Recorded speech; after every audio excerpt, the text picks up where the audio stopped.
Evening and welcome once again to Gaming Under the Influence. I'm Mike here with Alex, coming from GreenDragonCVR in Woodbridge to talk about video games. How are you, buddy? Yeah, I'm doing pretty good, man. How are you? I'm good. I was a bit disappointed this morning to turn on my phone and see the fiasco surrounding Dragon's Dogma. The same fate. I woke up this morning. It's a big release day. A bunch of games coming out. Definitely the highlight is the Princess Peach one. But aside from that, there's Dragon's Dogma 2 and Rise of the Ronin. And yeah, I woke up and was met with the news that Capcom snuck in some stuff. Yeah, slipped her in. Yeah, it's so funny how that is even a thing. But anyway, it is funny. They did it. I don't know how that, honestly, it probably causes worse press to do that than to just have them there in the first place. I mean, right? You know what I mean? At least if they were transparent from the begin with, like maybe the backlash would have happened, way back in development, and it might have been talking point now. But now on the day of launch, you are hit with this. We have refunds now for digital games that they can play up to 2 hours and refund it. It's not good. It's not good for them, right? It's bad.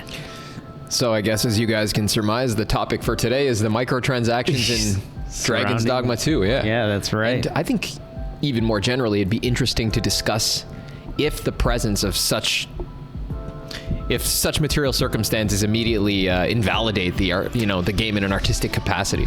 Right. Is it true that if a game has microtransactions, we should avoid it, that necessarily it's lacking in any other redeeming conceptual qualities? What's the relationship between these two things? Because there is one, I think. Yeah, definitely. Yeah. And people often say, if you don't like it, you don't have to buy it. You can just play the game anyways. Right. And I think that this is where this consideration becomes a bit peculiar and interesting. Yeah, that doesn't tell the whole story. That's right. I think there's a difference between this. There's a relationship and a difference between this and, say, the launch of Cyberpunk 2077, True. Because as we all remember, Cyberpunk 2077, there was good reviews, but then it came out. People found it played poorly on certain PC builds and on the older consoles. So people got mad and... a lot of refunds, CDPR really took a big hit. Yeah, despite the fact that in the initial period leading up to launch, reviews were very positive. Everybody was talking highly of the game.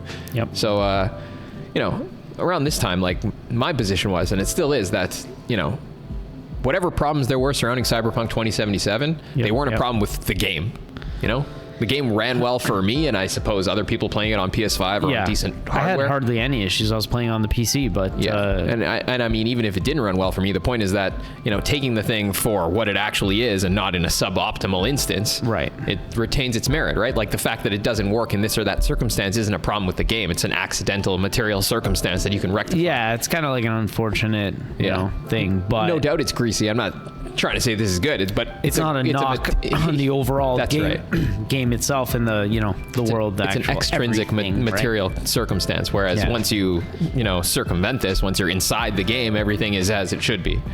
As it's when it's running, it's working as it should, right? Of course, the material, the technical problems are not a problem with the artistic integrity of the work. Yeah, it's as though different things. Yeah, it's as though you got a book and the pages got wet and you can't read the words clearly anymore, right? It's not a problem with the author's writing; it's a problem with the material used to convey that to you. Yeah. You know what I mean? And so I think that's not quite what's going on here, at least not on the face of it. People are concerned, and I think rightfully so, right, because the presence of these things are not merely extrinsic. You can go and buy the things; you don't have to buy them, but it stands to reason that if they're included, something in the game is adjusted to encourage you to buy them in the first place, right? That's that's the problem, Right. And I don't know that this is necessarily the case, but it's most certainly possible, and people are right to suspect that the game has been balanced in order to encourage the purchase of these items, right?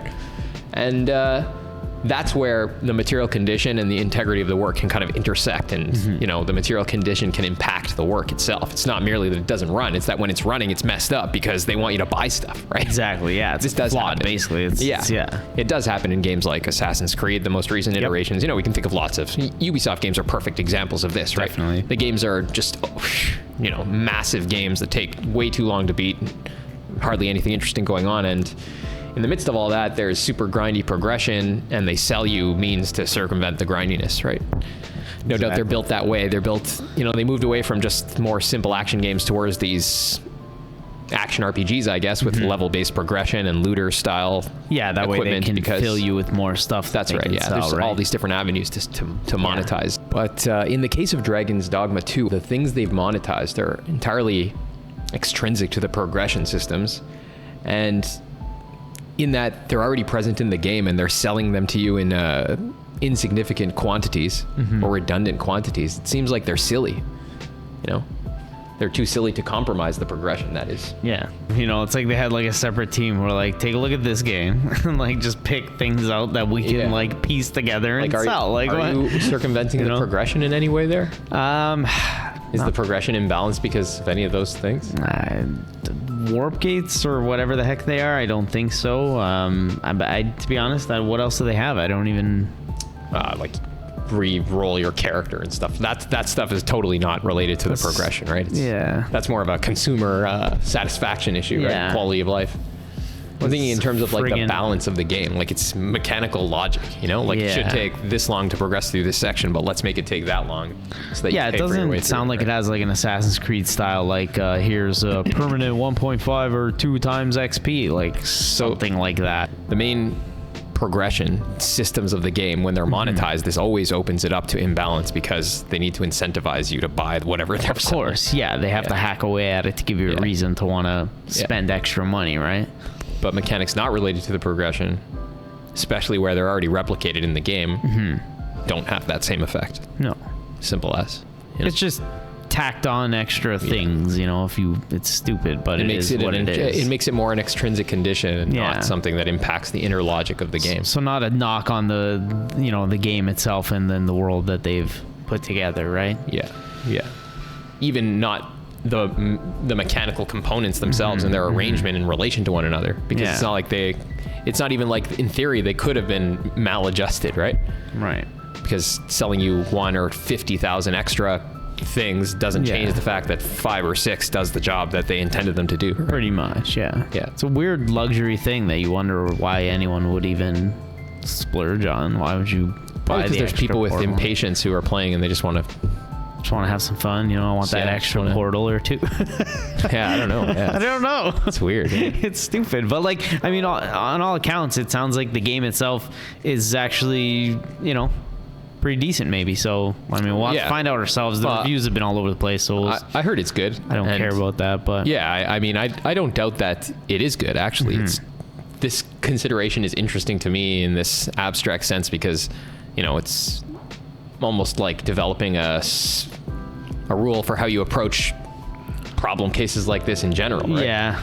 And I think that that's a reasonable way to look at it, you know, like we should be suspect of, I think, even aesthetic monetization. Oh, for sure. Secondary Which is even weirder in like a single player game where no one else will see your It's even more nefarious in that you're monetizing something more subtle. Yeah. It's even more perverse in a sense, if you ask me. It's dumb. But I think like what becomes an open question when you see this kind of monetization is if the internal logic, the balance of the thing is impacted by it, by the marketing team trying to incentivize the purchase of the microtransactions. And I think in this case where the progression mechanics are not what's being monetized, you know, it's these other things like fast travel, which again, it doesn't do anything but replicate pre-existing systems in the game at a finite rate. What's more, so I don't think it's possible, even in theory, for that to impact the internal logic of the game the way that Assassin's Creed monetizing the silver for you to upgrade your village in not Valhalla quite the same right? thing. Yeah. I don't think it is actually. Because the progression mechanics remain what they are. Remain intact. Exactly. Yeah. These, you know, quality of life things, I suppose you would call them, right?